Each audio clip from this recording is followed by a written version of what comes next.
Hello friends, get yourself comfortable and cozy. This book's a little bit longer, but it's a classic about rabbits. It's called The Velveteen Rabbit by Marjorie Williams, illustrated by Michael Haig.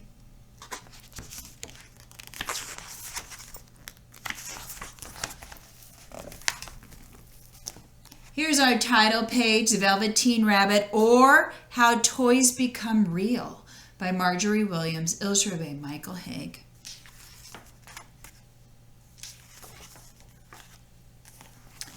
There was once a velveteen rabbit, and in the beginning he was really splendid. He was fat and bunchy as a rabbit should be. His coat was spotted brown and white. He had real thread whiskers, and his ears were lined with pink sateen.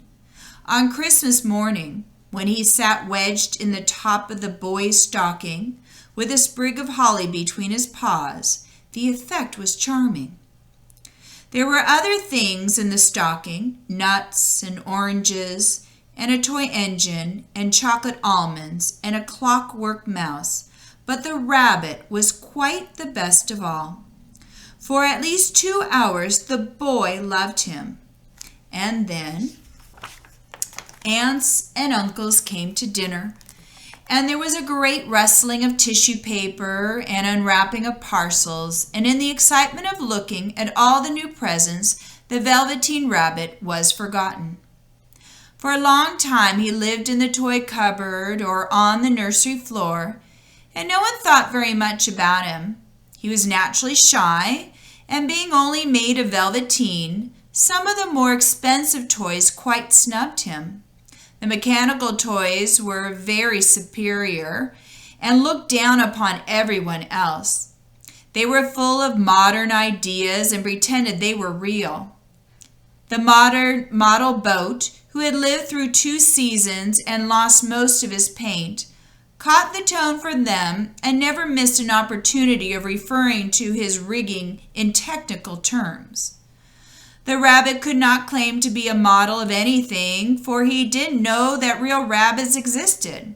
He thought they were all stuffed with sawdust like himself, and he understood that sawdust was quite out of date and should never be mentioned in modern circles. Even Timothy, the jointed wooden lion, who was made by the disabled soldiers and should have had broader views, put on airs and pretended he was connected with government.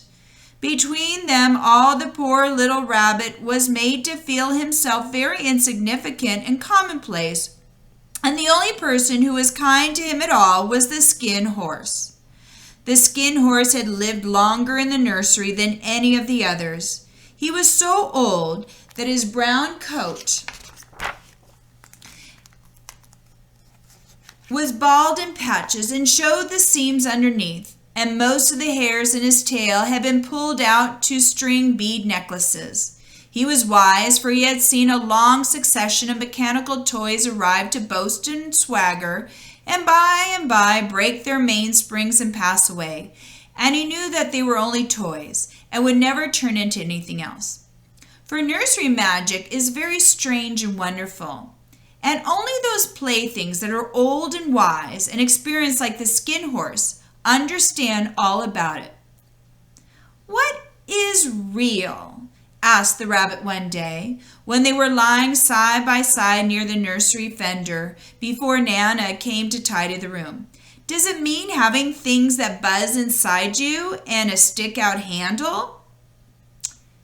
"Real isn't how you are made," said the skin horse. "It's a thing that happens to you. When a child loves you for a long, long time, not just to play with, but really loves you, then you become real." "Does it hurt?"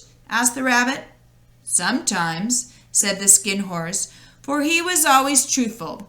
"When you are real, you don't mind being hurt." "Does it happen all at once, like being wound up?" he asked. "Or bit by bit?" "It doesn't happen all at once," said the skin horse. "You become. It takes a long time. That's why it doesn't often happen to people who break easily or have sharp edges or who have to be carefully kept. Generally, by the time you are real, most of your hair has been loved off, and your eyes drop out, and you get loose in the joints and very shabby. But these things don't matter at all, because once you're real, you can't be ugly, except to people who don't understand. I suppose you are real? said the rabbit, and then he wished he had not said it, for he thought that the Skin Horse might be sensitive, but the Skin Horse only smiled. The boy's uncle made me real, he said. That was a great many years ago, but once you are real, you can't become unreal again. It lasts for always. The rabbit sighed. He thought it would be a long time before this magic called real happened to him. He longed to become real, to know what it felt like, and yet the idea of growing shabby and losing his eyes and whiskers was rather sad. He wished that he could become it without these uncomfortable things happening to him. There was a person called Nana who ruled the nursery. Sometimes she took no notice of the playthings lying about, and sometimes, for no reason whatever, she went swooping about like a great wind and hustled them away in cupboards. She called this tidying up, and the playthings all hated it, especially the tin ones. The rabbit didn't mind it so much, for wherever he was thrown, he came down soft. One evening, when the boy was going to bed, he couldn't find the china dog that always slept with him. Nana was in a hurry, and it was too much trouble to hunt for china dogs at bedtime. So she simply looked about her, and seeing that the toy cupboard door stood open, she made a swoop. Here, she said, take your old bunny. He'll do to sleep with you. And she dragged the rabbit out by one ear and put him into the boy's arms. That night, and for many nights after, the Velveteen Rabbit slept in the boy's bed. At first he found it rather uncomfortable, for the boy hugged him very tight, and sometimes he rolled over on him, and sometimes he pushed him so far under the pillow that the rabbit could scarcely breathe. And he missed, too, those long moonlit hours in the nursery when the house was all silent, and his talks with the Skin Horse. But very soon he grew to like it, for the boy used to talk to him and made nice tunnels for him under the bedclothes that he said were like the burrows the real rabbits lived in. And they had splendid games together in whispers when Nana had gone away to her supper and left the night light burning on the mantelpiece. And when the boy dropped off to sleep, the rabbit would snuggle down close under his little warm chin and dream, with the boy's hand clasped close around him all night long. And so time went on, and the little rabbit was very happy, so happy that he never noticed how his beautiful velveteen fur was getting shabbier and shabbier, and his tail coming unsewn, and all the pink rubbed off his nose where the boy had kissed him. Spring came, and they had long days in the garden, for wherever the boy went, the rabbit went too. He had rides in the wheelbarrow and picnics on the grass, and lovely fairy huts built for him under the raspberry canes behind the flower border. And once, when the boy was called away suddenly to go out to tea, the rabbit was left out on the lawn until long after dusk, and Nana had to come and look for him with a candle because the boy couldn't go to sleep unless he was there. He was wet through with the dew and quite earthy from diving into the burrows the boy had made for him in the flower bed. And Nana grumbled as she rubbed him off with a corner of her apron. "You must have your old bunny," she said. "Fancy all that fuss for a toy." The boy sat up in bed and stretched out his hands. "Give me my bunny," he said. "You mustn't say that. He isn't a toy. He's real." When the little rabbit heard that, he was happy, for he knew that what the Skin Horse had said was true at last. The nursery magic had happened to him, and he was a toy no longer. He was real. The boy himself had said it. That night he was almost too happy to sleep, and so much love stirred in his little sawdust heart that it almost burst. and into his boot-button eyes that had long ago lost their polish there came a look of wisdom and beauty, so that even Nana noticed it next morning when she picked him up and said, "I declare if that old bunny hasn't got quite a knowing expression."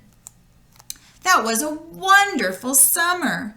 Near the house where they lived there was a wood, and in the long June evenings the boy liked to go there after tea to play. He took the Velveteen Rabbit with him, and before he wandered off to pick flowers or play at brigands among the trees, he always made the rabbit a little nest somewhere among the bracken, where he would be quite cozy, for he was a kind-hearted little boy, and he liked Bunny to become comfortable.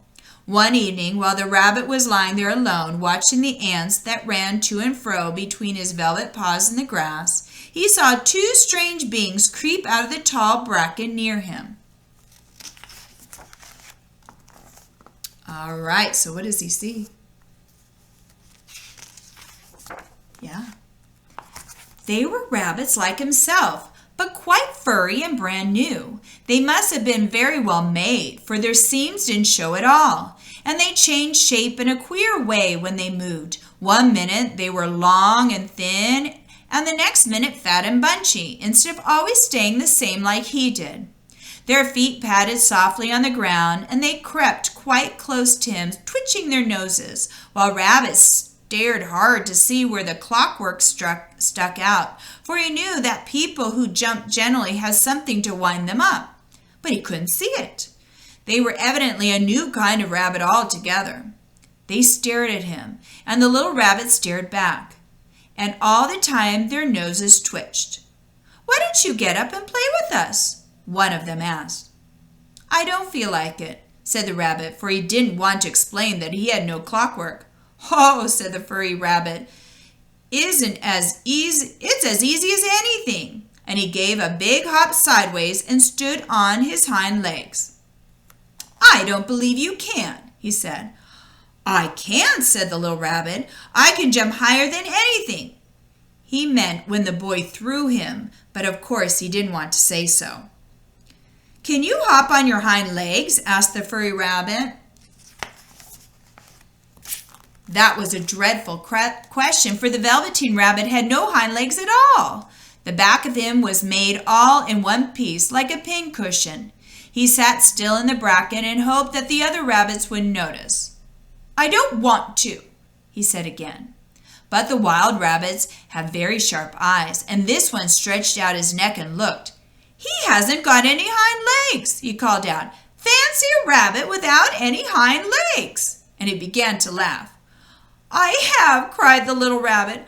"I have got hind legs. I'm sitting on them."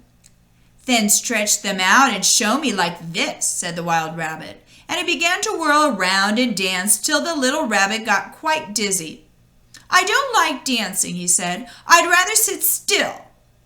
But all the while he was longing to dance, for a funny new tickly feeling ran through him, and he felt he would give anything in the world to be able to jump about like these rabbits did.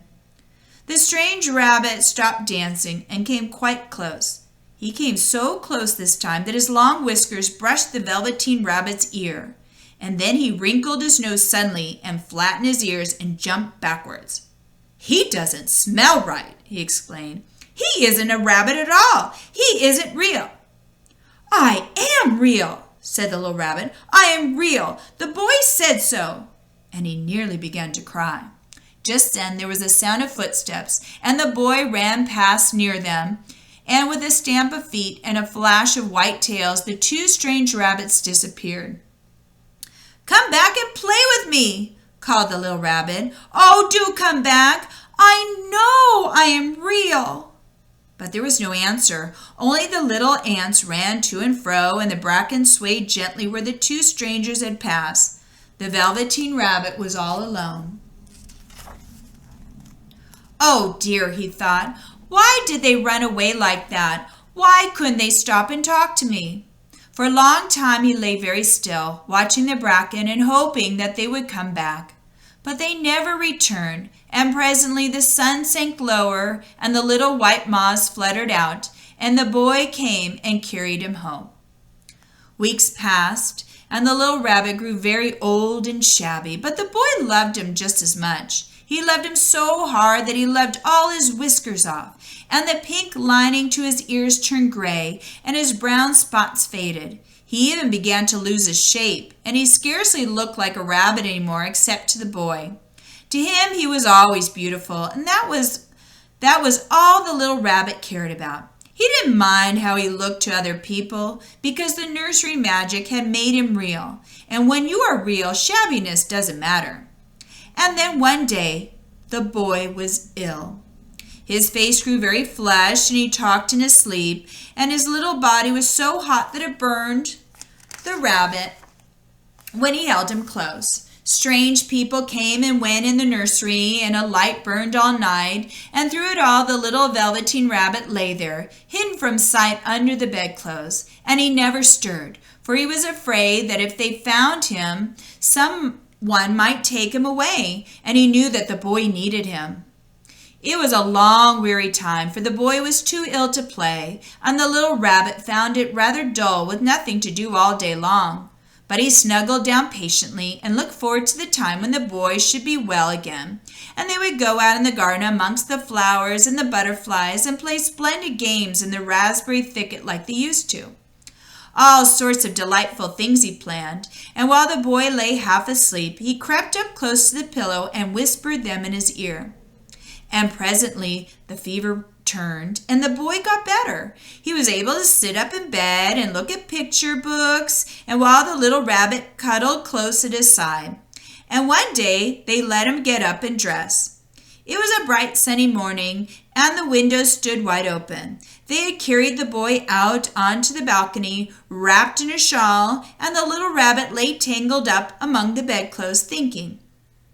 The boy was going to the seaside tomorrow. Everything was arranged, and now it only remained to carry out the doctor's orders. They talked about it all, and while the little rabbit lay under the bedclothes with just his head peeping out and listened, the room was to be disinfected, and all the books and toys that the boy had played with in bed must be burnt. Hooray! Hurrah, thought the little rabbit, tomorrow we shall go to the seaside. For the boy had often talked of the seaside, and he wanted very much to see the big waves coming in, and the tiny crabs and the sand castles. Just then Nana caught sight of him. How about this old bunny? She asked. That? Said the doctor. Why, it's a mass of scarlet fever germs. Burn it at once. What? Nonsense. Get him a new one. He mustn't have that one any more. Oh, no. Geez. And so the little rabbit was put into a sack with the old picture books and a lot of rubbish, and carried out to the end of the garden behind the fowl house. That was like a chicken house. That was a fine place to make a bonfire, only the gardener was too busy just then to attend it. He had the potatoes to dig and the green peas to gather, but next morning he promised to come quite early and burn the whole lot. That night the boy slept in a different bedroom, and he had a new bunny to sleep with him. It was a splendid bunny, all white plush with real glass eyes, but the boy was too excited to care very much about it. For tomorrow he was going to the seaside, and that in itself was such a wonderful thing that he could think of nothing else. And while the boy was asleep, dreaming of the seaside, the little rabbit lay among the old picture books in the corner behind the fowl house, and he felt very lonely. The sack had been left untied, and so by wriggling a bit, he was able to get his head through the opening and look out. He was shivering a little, for he had always been used to sleeping in a proper bed, and by this time his coat had worn so thin and threadbare from hugging that it was no longer any protection to him. Nearby he could see the thicket of raspberry canes growing tall and close like a tropical jungle, in whose shadow he had played with the boy on bygone mornings.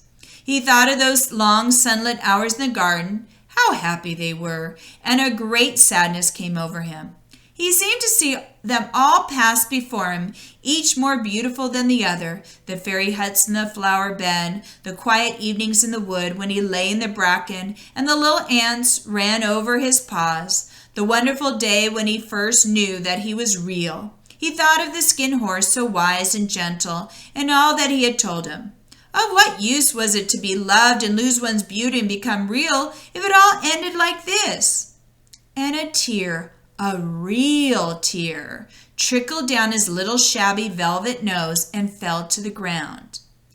And then a strange thing happened. For where the tear had fallen, a flower grew out of the ground.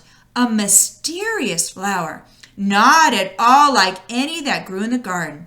It had slender green leaves the color of emeralds, and in the center of the leaves a blossom like a golden cup. It was so beautiful that the little rabbit forgot to cry and just lay there watching it. And presently the blossom opened, and out of there stepped a fairy. All right, do you see the fairy? It's in the flower. So beautiful. And there's our rabbit. She was quite the loveliest fairy in the whole world. Her dress was of pearl and dewdrops, and there were flowers around her neck and in her hair, and her face was like the most perfect flower of all. And she came close to the little rabbit and gathered him up in her arms and kissed him on his velveteen nose that was all damp from crying. "Little rabbit," she said, "don't you know who I am?" The rabbit looked at her, and it seemed to him that he had seen her face before, but he couldn't think where. "I am the nursery magic fairy," she said. "I take care of all the playthings that the children have loved. When they are old and worn out and the children don't need them anymore, then I come and take them away with me and turn them into real."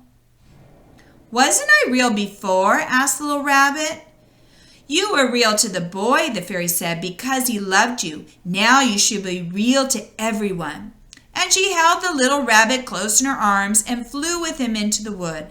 It was light now, for the moon had risen. All the forest was beautiful, and the fronds of the bracken shone like frosted silver.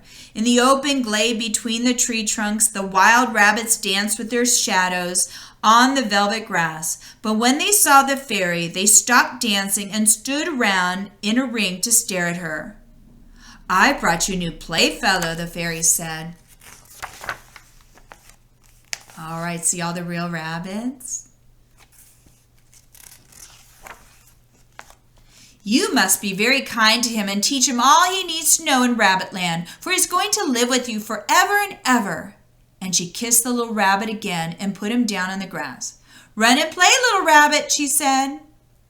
But the little rabbit sat quite still for a moment and never moved. For when he saw all the wild rabbits dancing around him, he suddenly remembered about his hind legs, and he didn't want them to see that he was made all in one piece. He did not know that when the fairy kissed him that last time, she had changed him altogether, and he might have sat there a long time too shy to move, if just then something hadn't tickled his nose. And before he thought what he was doing, he lifted his hind toe to scratch it. And he found that he actually had hind legs. Instead of dingy velveteen, he had brown fur, soft and shiny. His ears twitched by themselves, and his whiskers were so long that they brushed the grass. He gave one leap, and the joy of using those hind legs was so great that he went springing about the turf on them, jumping sideways and whirling around as the others did. And he grew so excited that when at last he did stop to look for the fairy, she had gone. He was a real rabbit at last, at home with the other rabbits. Autumn passed in winter, and in the spring, when the days grew warm and sunny, the boy went out to play in the wood behind the house. And while he was playing, 2 rabbits crept out from the bracken and peeped at him. One of them was brown all over, but the other had strange markings under his fur, as though long ago he had been spotted, and the spots still showed through. And about his little soft nose and round black eyes, there was something familiar, so that the boy thought to himself, "Why, he looks just like my old bunny that was lost when I had scarlet fever." But he never knew that it really was his own bunny, come back to look at the child who had first helped him to be real. And there he is, the end. All right, so I know that was a long book. Thank you for listening and reading with me. So I want you to think about the toys that you have. Do you have a toy at home that you love so much that it could be real.